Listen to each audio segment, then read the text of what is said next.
Jake, here we are at Knockhill, heading towards the end of the season. I can't believe I'm saying that, but Knockhill could be a critical weekend for you.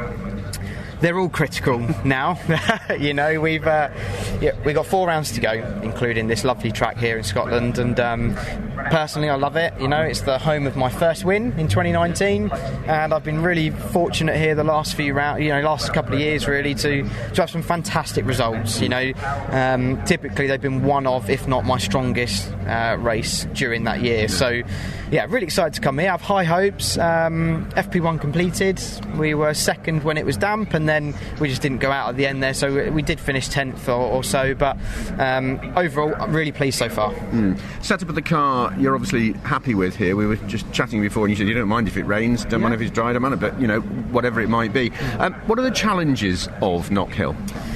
It's just such a beautiful circuit to drive. Personally, I love it because it's quite an attacking circuit. You have to throw the world at it in order to get the time out of it, and it just suits my style, I do love throwing the car around and doing some big dirty skids and getting some air. It's always great. So, yeah, driving a touring car around here is really special. But I think, the tricks to it are just, really your curb usage is quite important, both how much but also not too much in certain corners. You've got to be really, really careful and strategic about how you attack this circuit.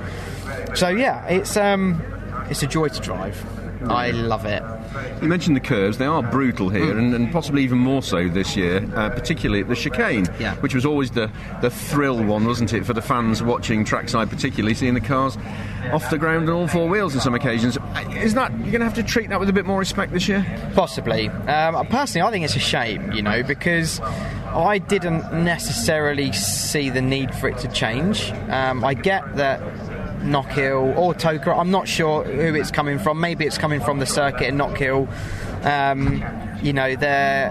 Maybe they're trying to keep us off it from the whole track limits point of view, but it's a spectacle. Ultimately, if everyone's taking it, then what's there to be gained or lost? So I don't really understand the reason for doing it, and I personally think it's a shame. But the curb is bigger, and I'm going to have a real good go of still taking it.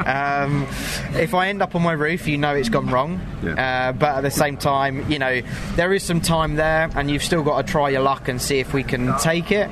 But it is quite a lot bigger. So, in the rain we never took it anyway. So in that first session there, at least for myself in the damp, I didn't take it because it's not faster in the damp. I just can't carry the same amount of speed. But in the dry, hey, let's see. Well, we certainly hope you don't end up on your roof to start with. Just finally, we've spoken a lot throughout the season. The times when you've got out of the car elated, other times when you've been disappointed and frustrated for many, many reasons. How important is this back end of the season now in terms of what goes on in your head and how you approach your racing? Honestly, I'm just going to keep trying to have fun. I really think that's it. But don't build up this stigma of how intense it is. We all know it's intense. It's you're fighting for the biggest British Championship. Let's go in, and I'm in a prime position. I'm only 20 points behind Tom. Yes, it's 20 points, but it's more than close enough. And Ash is 11 behind me, I believe. So it's really us three that are sort of breaking away a bit. And yeah, of course it's important, and you've got to stay focused and trying to build it up. But honestly, just do the job on Saturday afternoon, get the car into a good position, try and have a strong Sunday, and hopefully that result will come to you. Top 6 is essential, isn't it? It is, yeah, and I feel like we've got the car to be able to do it, and like I say, I love it round here. So we'll get ahead together for FP2 and just try and get the car in a good window and then get it ready for quali. But I'm looking forward to it.